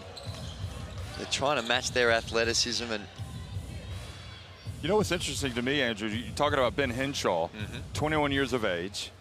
He played in the Asia Cup qualifiers. He played in 4 of these games and had really good games, but he didn't feature in the youth teams. And it just goes to show you that you might not be in the youth. You may not be selected or for whatever reason, but don't think that that's the end of you. Well, look at Johnny Furphy, who's running around, never even made a state team. Goodness, mate. And ends up now running around in the NBA and doing well. Look at that, good hustle. And good hustle back by Henshaw. Korea able to keep it. Yu puts it up and knocks down the 3 out of a scramble. So cuts the deficit, and Australia called timeout. Great hustle by Henschel. And the recovery here and the kick out. They're now 8 of 30, so below 30%. Now we don't go to listen to the coaches during the timeouts in the 4th quarter, so we can hear more words of wisdom from Andrew Gaze. But yeah, those youth teams, great opportunities, but just because you're not in those youth teams or state teams, if you're good enough, they're going to find you and you're going to get a chance. Oh, 100%. And I think that there's a number of examples of that over the journey. Even a guy like Josh Giddey has gone on to become a real prominent NBA player. In those early years, he was not as much of a presence as he became later on, and probably wasn't until he was about 15, 16 that he started to get an advantage on his peers, and then it was a rapid rise. So for some, as they throughout their junior development, they develop at different rates and paces, and you get different opportunities and experiences. But it can eventually come together if you stick at it and have the will to give yourself a chance. Yeah, Giddey he played, his youth event was the FIBA Under 17 Oceania Championships. So he didn't play at the world level, but now, of course, making his mark at the Olympics and the World Cup. Wessels has it knocked away. And great hustle back by Hickey. Up 80 to 53. Hustling back on defense and blocking a 3-point attempt. Look at that. That's impressive. I don't think he knows any other way than to play like that. 7 steals for Australia, 9 for Korea. Park goes up, and Hickey once again with those quick hands anticipates, comes from up high, knocks down the ball, and gets the ball back for Australia. Here he is, watch. Yeah, good hands.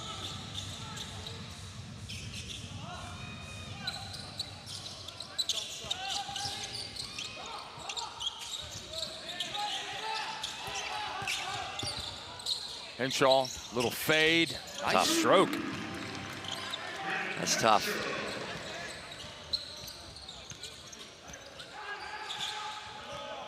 Henshaw is 2.0 meters in height. That's 6 feet 6 inches. And now the ball thrown out of bounds.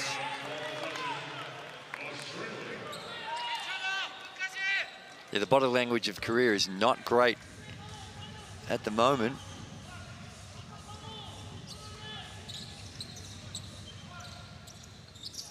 Moon Hyung Hyun just getting his first opportunity. Only played a minute or so in this one, so I think they might be just thinking of what lies ahead at this point in time.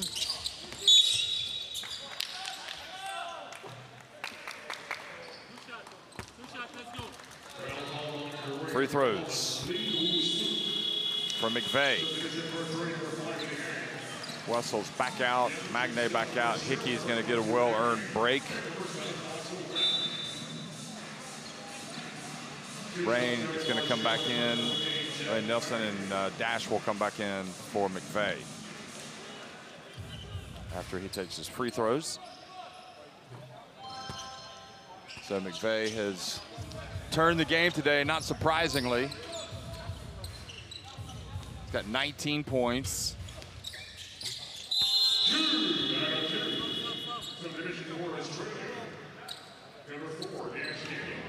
I think when you look at this team, him, Jack McVeigh, Xavier Cooks, Will Magnay, they are the mature heads on the team. Jack McVeigh as well. And they have not only have the responsibility of holding their teammates to account on the floor, but also, as we spoke about, developing and building that culture. Oh my. Nice drive from Young Chun Sok. Oh. And the ball goes off of Dash Daniels' hands. Out of bounds.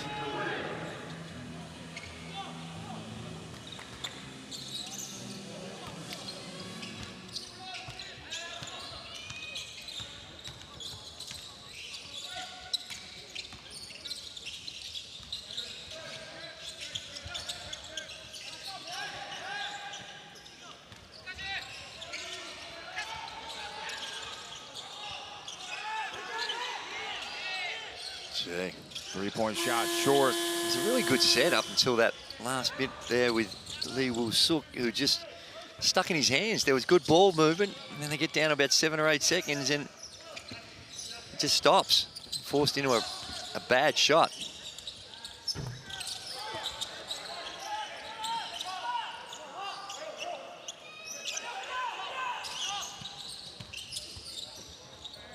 Ray Nelson.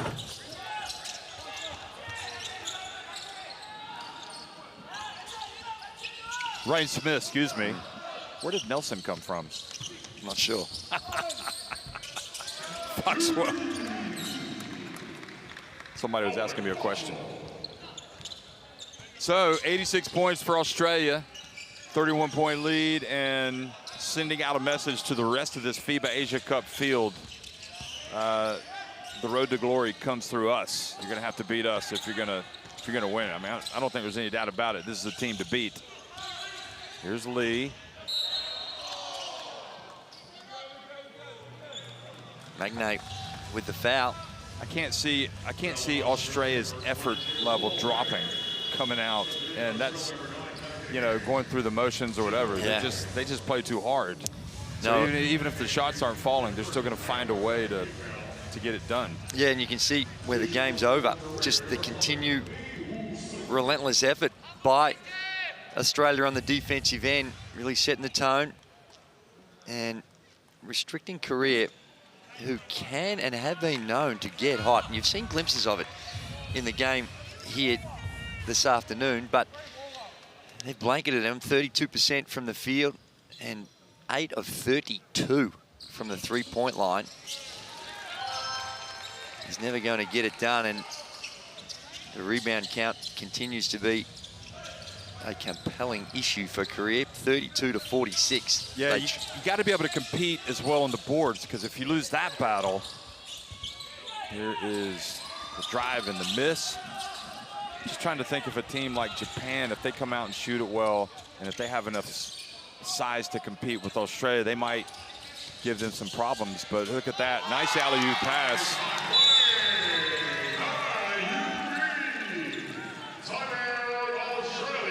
So timeout Australia.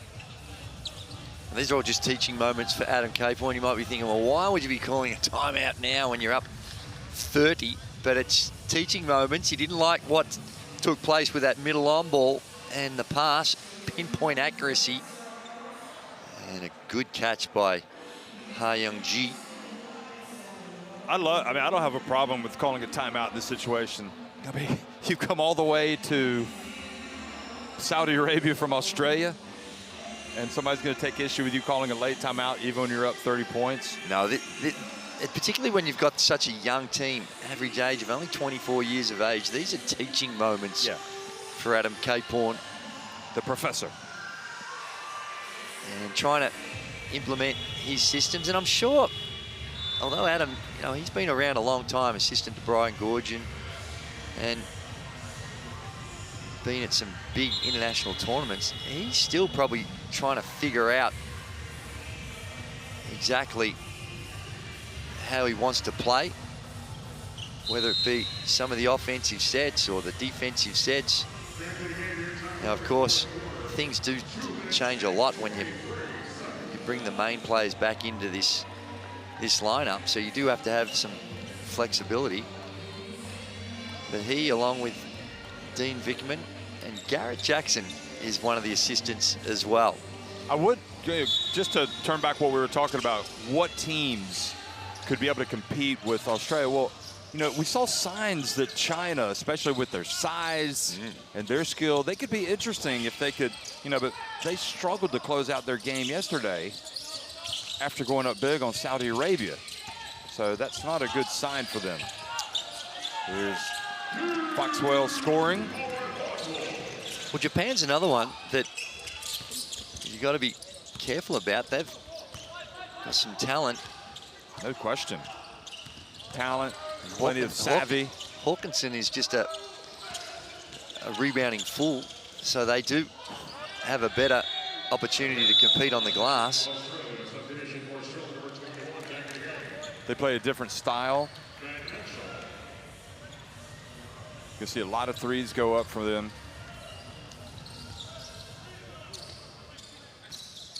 But they play hard as well, so great coach in Tom Hovass. Here's the bounce pass, nice back door, and there's the follow from Bannon.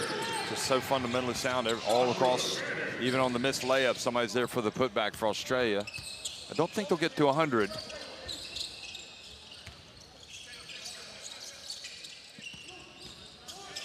Nice pass, Ha, on the stripe.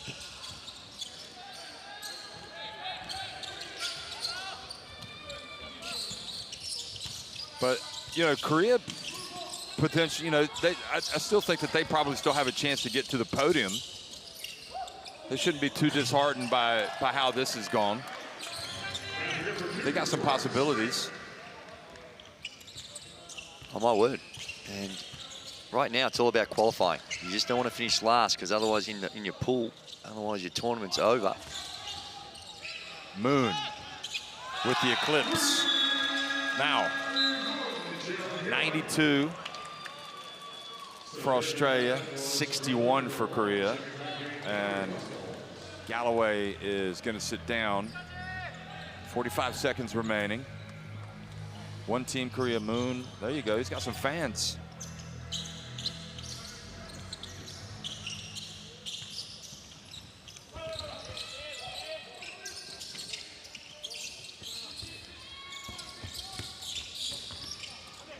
handoff dash. Henshaw, nice step to the right. Nice. He is pretty smooth. That's his second one. There's penetration, good body control. Remember, he got hit also on the baseline and made the shot. Definitely some good signs from him.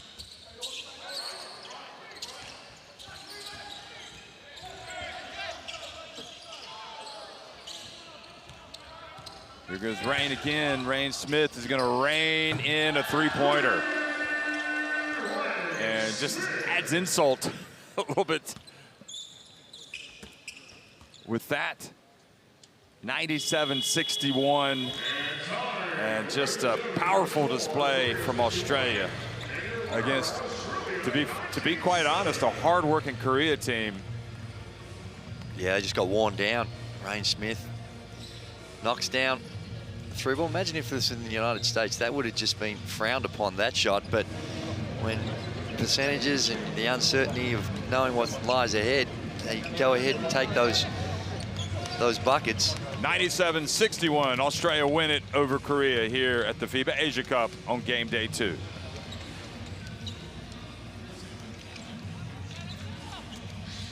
Yeah, it was impressive. It's hard. These guys probably would have had 5 or 6 practice sessions together to get everyone on the same page and buying in and learning about the new systems that Coach Caporn's trying to put in place. It takes a little time. And the scary thing for the other teams in the competition, Australia's only going to get better the more time they spend together.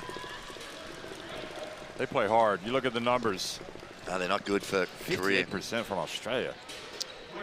You guard the perimeter, does that expose you a little bit against Australia? They're going to be able to put the ball on the deck and go to the basket and get the likes of Cooks. Look at that, 49-33. They dominated the boards. McVeigh and Lee each with 20. And the TCL MVP of the game is Jack McVeigh. No surprise there. His teammates applauding him. It was his explosion in that second quarter that kind of like took their lead to a different level, and they just never relinquished it.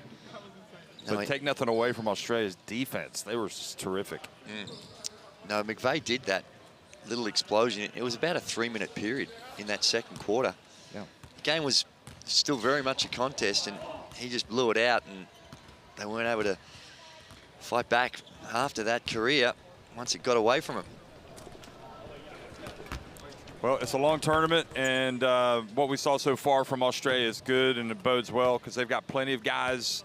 Everybody played today, and Caporn had his guys. I like his style, the way he's shuffling players in and out.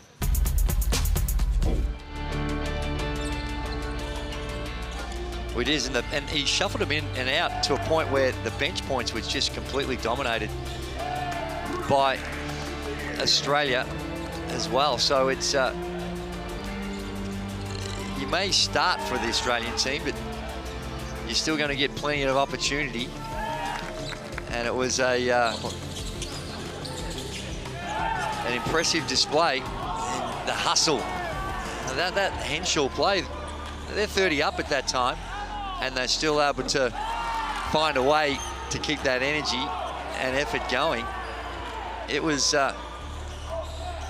good first up, and now the question is for Korea to be able to stay positive. When you take a big blow like that, it can dent your confidence, but their ability to dust themselves off and bounce back is going to be a big part of how they do in this tournament. Well, you know, the guys that came in, they were ready to go. They were ready. When your moment comes, you've got to be ready. Everybody was ready for Australia today. And they're locked in. There's only one result that's acceptable for this team at this tournament. Yeah, when they're 2-time defending champs, and the expectations are that it's going to be 3. So one final time, Australia winning at 97-61 over Korea. They go to the top in Group A. Qatar, Lebanon, they will play the final game of the day.